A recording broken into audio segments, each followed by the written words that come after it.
Boatwright Frost with Resilient Ecosystems.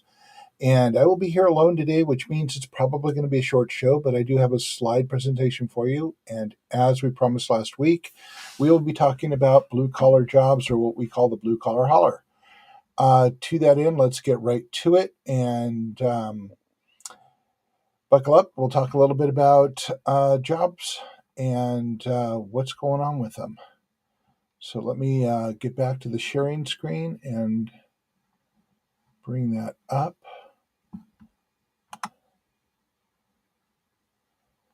Okay.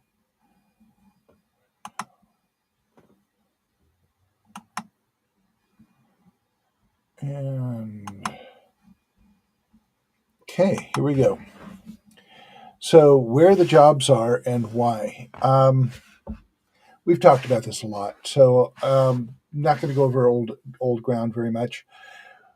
We have been sold a bill of goods for a very long time. You can check it out yourself. Don't take my word for it. I do not want to be one of those guys on YouTube who talks about, the things you need to be afraid of and oh my God, and conspiracy theories and everything else.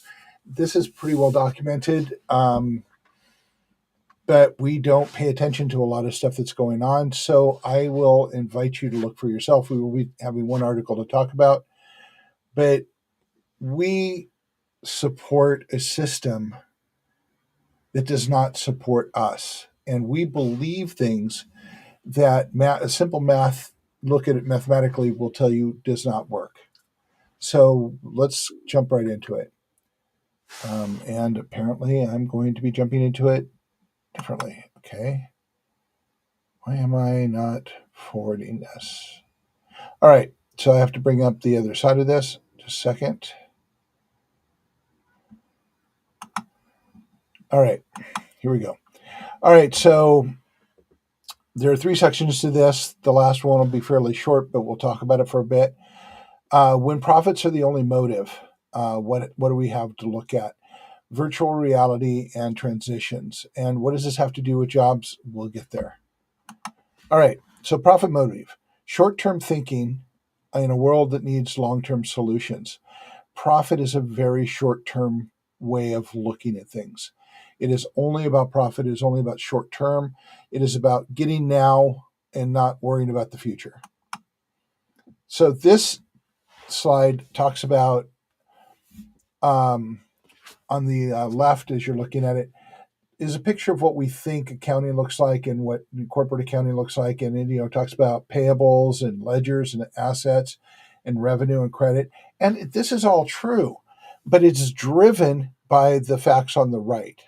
It says they maximize profit, maximize shareholder profit, maximize profit, reduce cost.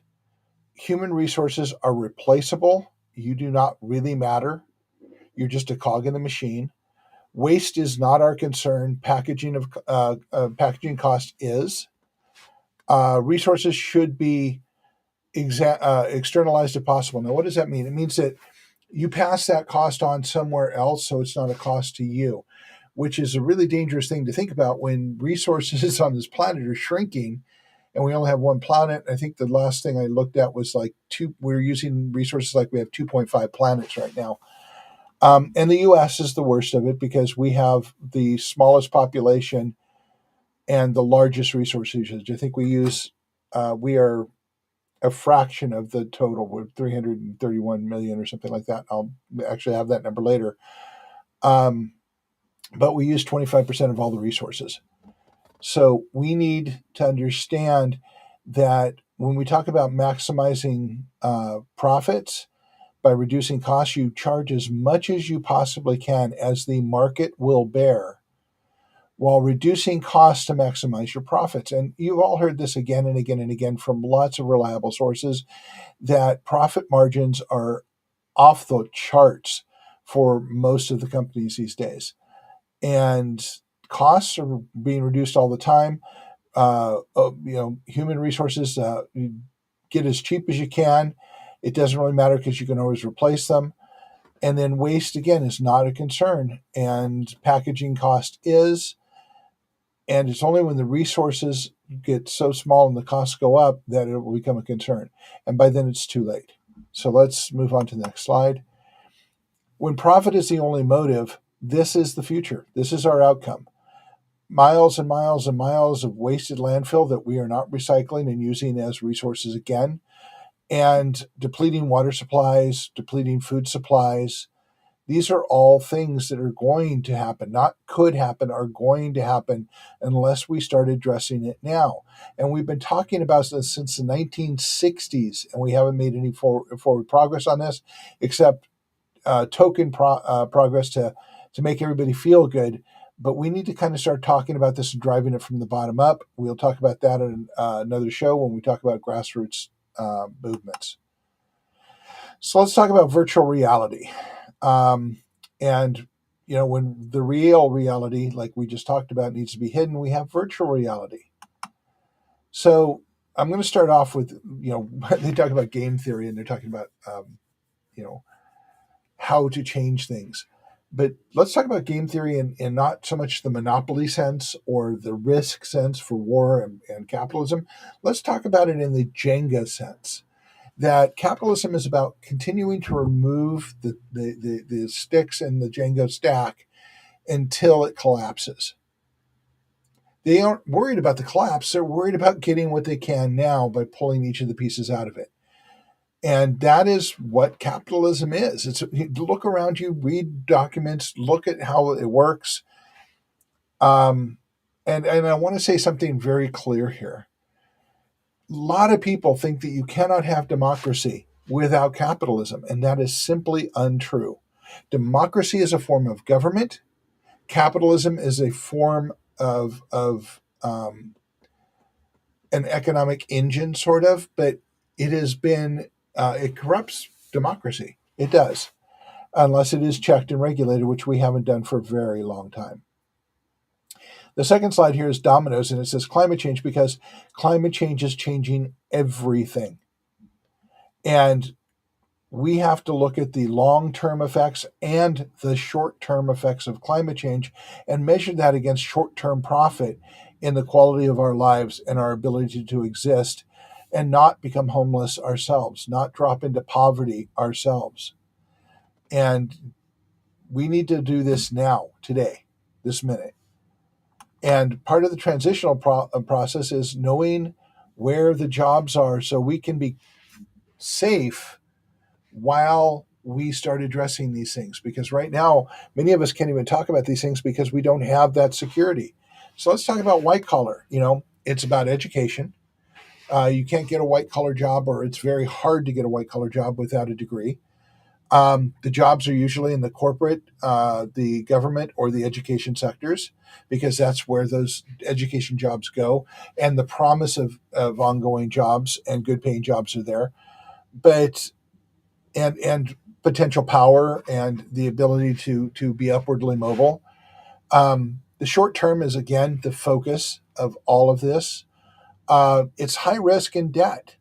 And if you don't think so, you're reducing. You've been sold that you're reducing your risk by going and getting a degree because a degree will guarantee you a job. It's simply not true anymore. Has some people working at McDonald's with master's degrees. Minimal security. You don't have any security. The benefits, the pensions, none of those things are secure.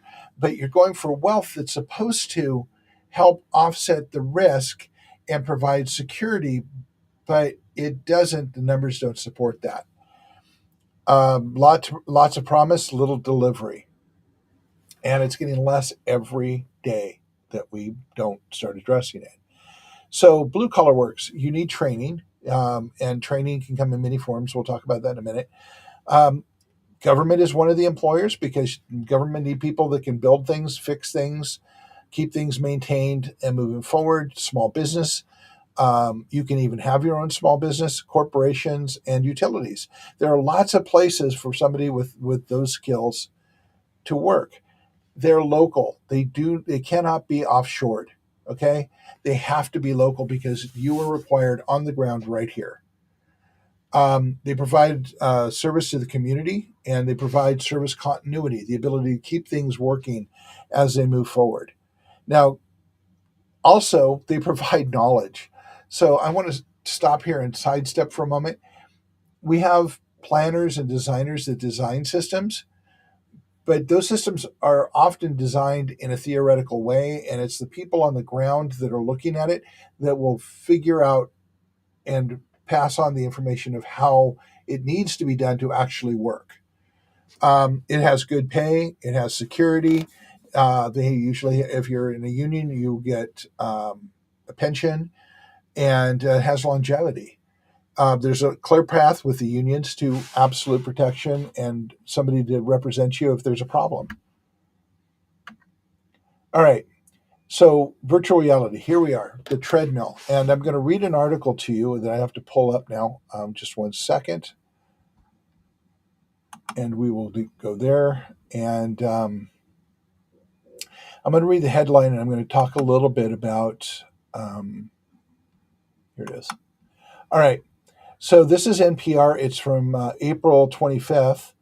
2018, so quite a while ago. And I was doing a lot of research. To be honest, I needed 2 weeks to do this, and I didn't have it. So bear with me. I will come back to it again in a month or so, and I will have statistics, data, and for frontline sources for you to go check out. So NPR said high-paying jobs, and I got to look around my camera here. High-paying jobs sit empty while high school grads line up for university. So this is the treadmill that we're on. And it's that you need, in order to, I mean, all high schools do this. You are put onto a treadmill to go to college. And even if that's not your goal, and other things are on the table, you are being told on a subliminal level, on a very, open level, that you need to prepare for college. You need to prepare for college. You need to prepare for college. Every minute of every day, the message comes through that you need to prepare for college and you need to go to university. And we've been doing this for 40 years. And as we talked about, that's maybe not the best path. And the gentleman here that they're talking about did that. He did it for 2 or 3 years, and then he became a iron worker and is making good money, has an upward path to in his jobs, and he's in Seattle helping manufacture things near the airport. And lots of that. I mean, he's earning $28.36 an hour, which is more than $50,000 a year, and he's got an upward path to make more than that. The average blue collar job, once you've been in it for a while, is over $30 an hour. So those are the things that we need to look at. I mean, you've got the reality of this is that. Hold on a second. I am now, of course, out of line with doing the. There it is. Okay. So we have the high paying jobs.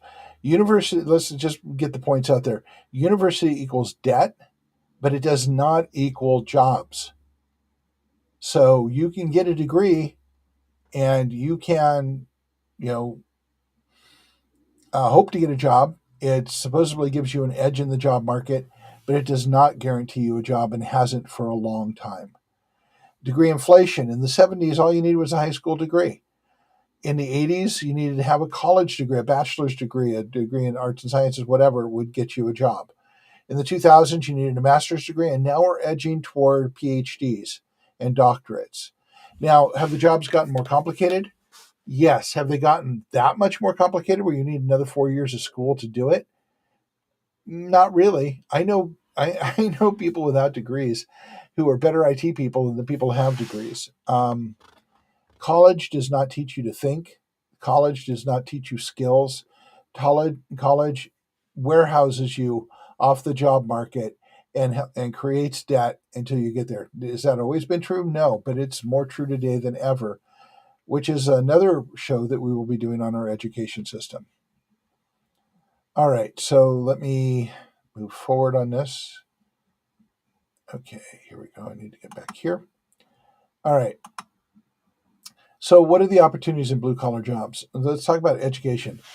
If you need education to get a blue collar job, you have trade specialization colleges like South Seattle, which have lots of trades there that are good places to start.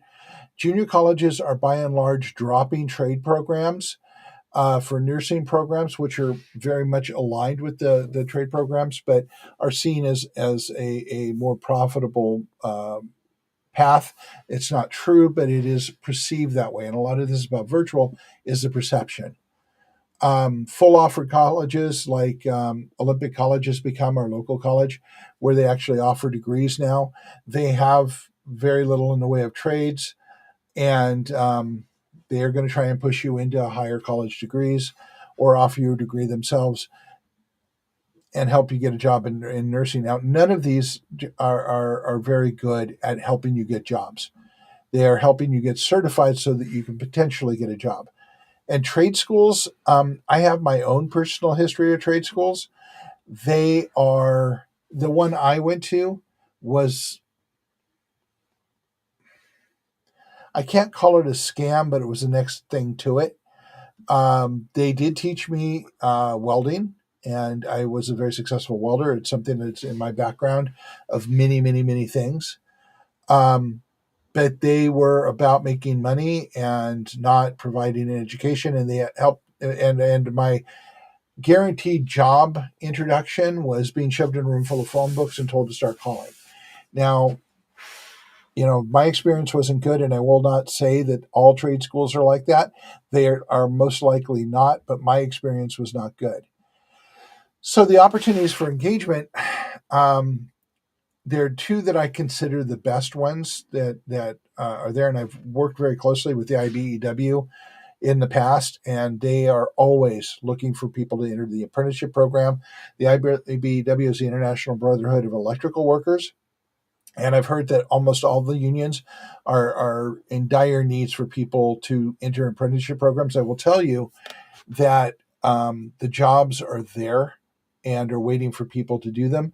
And in fact, I will go so far to say if we do not get people into those trades, our future is not going to look very good because things are starting to fail in our infrastructure, and we don't have people that have been trained to do them.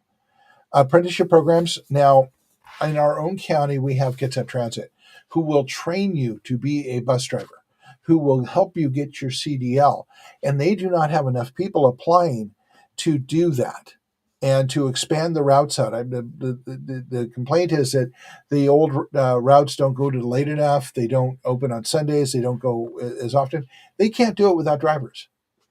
Point in fact, good money is sitting on the table and jobs are available if you decide that you want a job. Now, I've heard a lot of stories out there, and I was looking as I was doing the research for this, many stories saying, well, young people just don't want to do blue collar jobs. Young people don't even know they exist. So we need to do a better job of engaging people and understanding that our future and the support of our future is in blue collar jobs. I will tell you another story is right here in Kitsap County. I toured Brownsville Wastewater Treatment Plant about 3 or 4 years ago, maybe. And I was told that they have people there that have been there for 30 years that cannot retire or are not willing to retire because there's no one to take their places, no one to train out. This is a crisis. And we'll talk a little bit more about that in just a minute.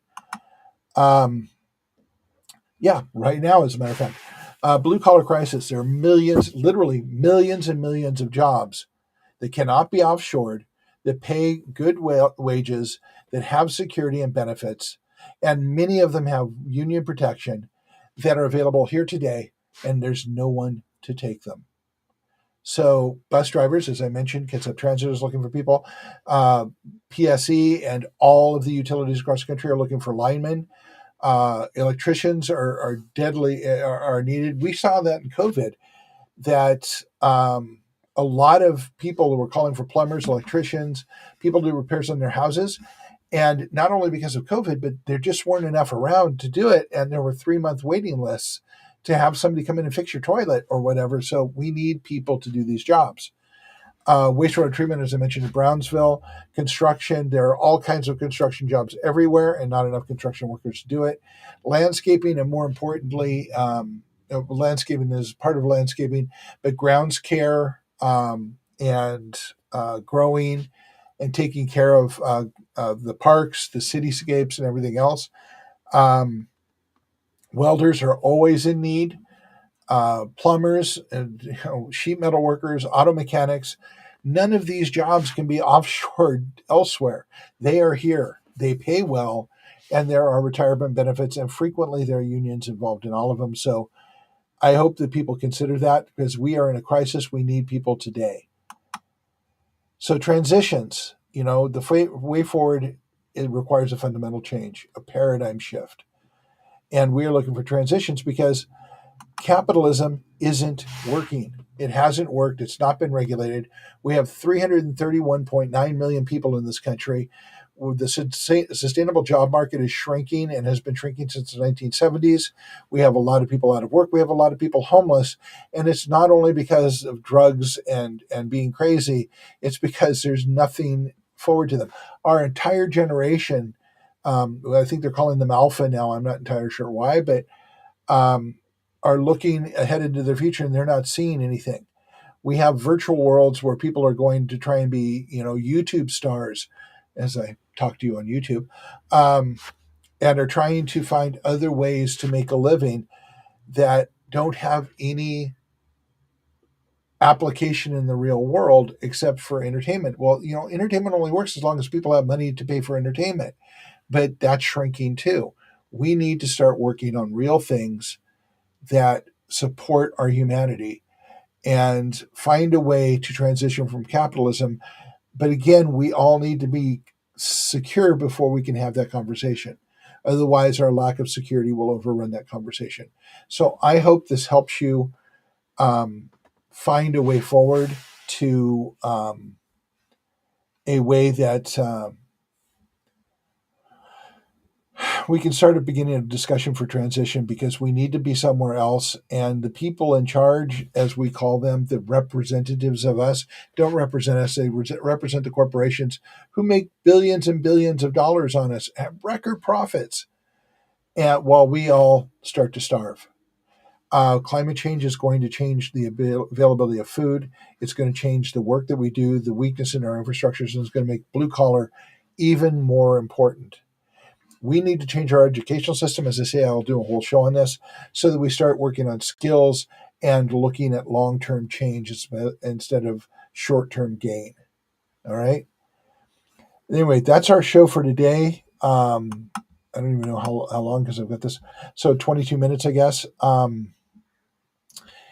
Come back next week and we will continue this conversation with talking about bringing our communities together. I think next week's going to be grassroots and talking about why the word grassroots and our current practice of grassroots isn't as effective as it could be and how to change our view of it. I'll see you then. Till then, it's Mark Boatwright Frost with Resilient Ecosystems, tipping points and puzzle pieces on the Conduit Network. Thank you very much.